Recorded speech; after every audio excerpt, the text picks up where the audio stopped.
श्रुति वोरा और आप देख रहे हैं नेक्स्ट 9 न्यूज। आपका बहुत बहुत स्वागत हमारे इस खास प्रोग्राम देश की सच्चाई में। बात करने जा रहे हैं अपर्णा यादव के बारे में। इस बार उत्तर प्रदेश में अपर्णा यादव भले ही भारतीय जनता पार्टी का एक अहम हिस्सा बनी हुई हो, लेकिन अपर्णा यादव कब और किस वक्त पार्टी छोड़ दें, इसके लगातार कयास जो है इस वक्त यूपी की राजनीति में लगातार तेजी से लगाए जा रहे हैं। आपको जानकारी दे दें कि अब उपचुनाव उत्तर प्रदेश में होने वाले हैं। अखिलेश यादव दूसरी ओर कहीं ना कहीं समाजवादी पार्टी की कमान को मजबूत करने की तैयारी कर रहे हैं, लेकिन भारतीय जनता पार्टी भी तमाम नए चेहरों को इस बार यूपी के उपचुनाव में उतारने की कोशिशों में जुट चुकी है। तमाम जो नेता हैं वो लगातार सीट मांगने की कोशिशों में जुट चुके हैं, तमाम सीटों की मांगे करते नजर आ रहे हैं। जयंत चौधरी मांग कर रहे हैं, ओपी राजभर मांग कर रहे हैं। क्या अपर्णा यादव भी अब इस कड़ी में उतरती नजर आएंगी? ये बड़ा सवाल है और लगातार ये सवाल जो है वो इस वक्त उत्तर प्रदेश की राजनीति में गूंजता नजर आ रहा है। हाल ही में आपको बता दें, अखिलेश यादव समाजवादी पार्टी के मुखिया करहल की सीट छोड़ चुके थे। करहल की सीट से इस्तीफा दे दिया था, नेता प्रतिपक्ष के पद से इस्तीफा दे दिया था। हालांकि नेता प्रतिपक्ष माता प्रसाद पांडे बन चुके हैं, लेकिन अब सवालों का दौर ये है कि क्या अपर्णा यादव भारतीय जनता पार्टी छोड़ के समाजवादी पार्टी की ओर अपने हाथ मोड़ती नजर आएंगी, अपने पांव मोड़ती नजर आएंगी? ये एक बड़ा सवाल है। इसी मुद्दे पर चर्चा करेंगे माही से, क्योंकि इस वक्त राजनीति उत्तर प्रदेश की कुछ और मांग कर रही है और उत्तर प्रदेश की राजनीति में अगर दल बदलने का सिलसिला शुरू हो गया तो कहीं ना कहीं पूरी तरह से न केवल यूपी की राजनीति बल्कि भारतीय जनता पार्टी की भी रणनीति बदल जाएगी। माही से चर्चा करेंगे। माही, क्या स्थिति देख रही है? क्या अपर्णा यादव पार्टी छोड़ सकती हैं? अगर छोड़ती हैं, क्या समाजवादी पार्टी अब अंत में जाकर अपर्णा यादव को अपनी ओर लाती नजर आएंगी? क्योंकि अगर आप तेज प्रताप यादव की बात करें तो उनके भी कयास हैं इस वक्त करहल की सीट से चुनाव लड़ने के, और अपर्णा को अगर भाजपा मौका दे देती है इस बार के उपचुनाव में तो क्या स्थिति आप देख रही हैं? जी बिल्कुल, देखिए अपर्णा यादव जिस तरीके से भारतीय जनता पार्टी में 2 से ढाई साल से करीब बैठी हुई हैं, उनको कोई जिम्मेदारी नहीं मिली है। और वहीं अगर सपा परिवार की बात की जाए तो उनमें हर एक सदस्य जो है वो किसी ना किसी पद पर है अपर्णा यादव को छोड़कर। ऐसे में अब अखिलेश यादव, शिवपाल यादव ये चाहते हैं कि अपर्णा यादव घर वापसी कर ले।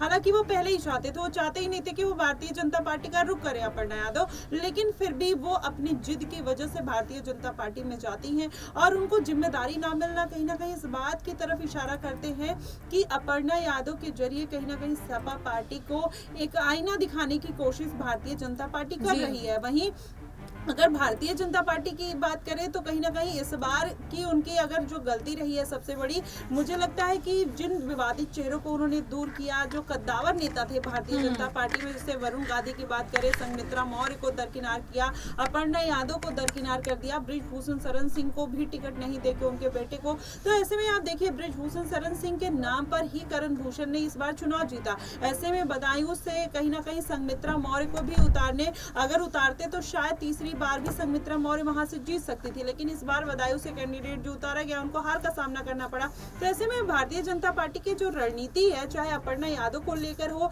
या फिर उन तमाम चेहरे को लेकर हो, कहीं ना कहीं गलत फैसला लिया गया था और उसका खामियाजा इस बार के लोकसभा चुनाव में देखने को मिला। तो उपचुनाव है, वही गलतियों को कहीं ना कहीं योगी आदित्यनाथ सुधारने का प्रयास करते हुए नजर आ रहे हैं। ऐसे में माना ही जा रहा है कि कटेहरी और मिल्कीपुर सीट जो है उस पर योगी आदित्यनाथ ने अपनी कहीं ना कहीं इंक्वायरी चालू कर दी है कि किस तरीके से प्रत्याशियों को उतारना है, कार्यकर्ताओं से किस तरीके से मुलाकात करनी, तमाम तरीके का वहां पर हस्तक्षेप करते हुए नजर आ रहे हैं। वहीं पर अगर देखा जाए तो कटेहरी जो सीट है वह मायावती का क्षेत्र माना जाता है, कहीं ना कहीं मायावती का दबदबा है, क्योंकि वहां पर दलित वोट बैंक बहुत ज्यादा है। ऐसे में योगी आदित्यनाथ किसी भी तरीके का कोई रिस्क नहीं लेना चाहते। और सपा पार्टी की बात करें तो वहां पर मिल्कीपुर की अगर बात करें, वो भी अयोध्या से सटा हुआ क्षेत्र है। उसके बाद देखें तो यादव और दलित वोट बैंक का दबदबा होने के साथ साथ मिल्कीपुर में भी एक प्रभाव देखने को मिलता है। तो ऐसे में अपर्णा यादव को अगर मिल्कीपुर से जिम्मेदारी दी जाती है, अवधेश प्रसाद के बेटे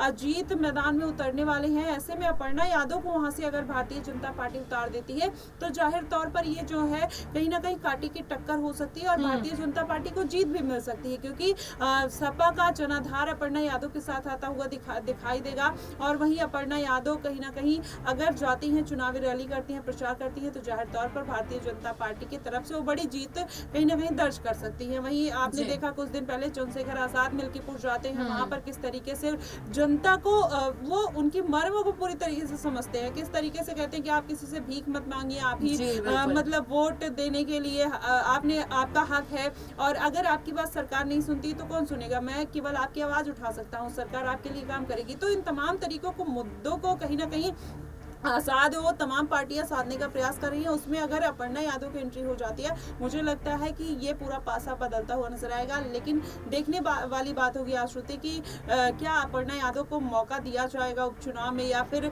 योगी आदित्यनाथ सोचेंगे कि कोई अनुभवी चेहरा उतारा जाए जिससे पता चले कि इस बार जीत तय होनी ही है। तो इस तरीके का भी जो सिनेरियो है वो दिखता हुआ नजर आ रहा है। लेकिन मिल्कीपुर सीट से अपर्णा यादव के उतारने के चांसेस दिखाई दे रहे हैं। बिल्कुल, कहीं ना कहीं मिल्कीपुर की सीट से अपर्णा यादव चुनावी मैदान में उतर सकती हैं। हालांकि अपर्णा यादव जो योगी आदित्यनाथ को अपना बड़ा भाई कहती है, क्या ये जो रिश्ता अपर्णा यादव भाजपा के साथ निभाती नजर आ रही है? क्योंकि साल 2022 में अपर्णा यादव भारतीय जनता पार्टी में उन्होंने एंट्री ली थी, बीजेपी की शरण ली थी। 2022 के चुनाव में अपर्णा को चुनाव में मौका नहीं दिया गया, उसके बाद परिषद चुनाव में मौका नहीं दिया गया, 2024 के लोकसभा चुनाव निकल गए, उन्हें मौका नहीं दिया गया। अब सवालों का दौर लगातार इसी तरह घूमता नजर आ रहा है कि अपर्णा यादव अगर चुनावी मैदान में ताल ठोकती हैं तो क्या बीजेपी के टिकट पर ठोकती नजर आएंगी या फिर समाजवादी पार्टी के टिकट पर ठोकती नजर आएंगी? माही, क्या लगता है, डिंपल यादव की अगर बात करें, अखिलेश यादव की पत्नी, मैनपुरी से सांसद, क्या डिंपल यादव कैसे ऐसे किसी प्रयासों में जुटती नजर आ सकती है कि अपर्णा यादव को कहीं ना कहीं परिवार में वापसी करा सके? हालांकि ऐसा कहा जाता है कि डिंपल यादव और अपर्णा यादव के जो निजी रिश्ते हैं वो कहीं ना कहीं बेहतर नहीं माने जाते तमाम कुछ कारणों के चलते। तो क्या अपर्णा यादव की घर वापसी, जिसकी तैयारी शिवपाल यादव भी आप देखे कहीं ना कहीं हाल ही में करते नजर आ रहे थे, क्या डिंपल यादव कहीं ना कहीं ओहदा उठाती नजर आएंगी? जी बिल्कुल, देखिए अंदरूनी कलह जो है वो परिवार की बात है, लेकिन अगर राजनीतिक तौर पर देखा जाए तो अखिलेश यादव, शिवपाल यादव और डिंपल यादव भी ये बात बोलती हुई नजर आई कि अपर्णा यादव के लिए उनके घर के जो दरवाजे हमेशा के लिए खुले हैं। तो ऐसे में ये कहा जा सकता है कि वो डिंपल यादव भले ही अंदर की बात क्या है वो कोई नहीं जानता, लेकिन बाहरी तौर पर वो भी चाहती हैं कि अब अपर्णा यादव अगर पार्टी में वापस आ जाती हैं तो कहीं ना कहीं उनका जो परिवार है, जो एक कह लीजिए कि ग्रहण के समान माना जाता है, कि आप सोचिए कि पूरा परिवार एक जगह पर है, एक ही पार्टी से चुनाव लड़ रहा है। वहीं अपर्णा यादव भारतीय जनता पार्टी में एक कह लीजिए कि सूत्र की तरह काम करती हुई नजर आ रही है। तो ऐसे में स्ट्रेटेजी पे भी कहीं ना कहीं सवाल उठने लगते हैं। तो ये तमाम तरीके की बातें हैं, और ऐसे में 36 का आंकड़ा भारतीय जनता पार्टी और सपा का है। तो ऐसे में जाहिर तौर पर ये चाहेंगी। और वहीं देखा जाए अश्रुति, तो अब अपर्णा यादव को भी अपना राजनीतिक भविष्य सुधारने के लिए दूसरी पार्टी का रुख कर लेना चाहिए, चाहे वो समाजवादी पार्टी हो या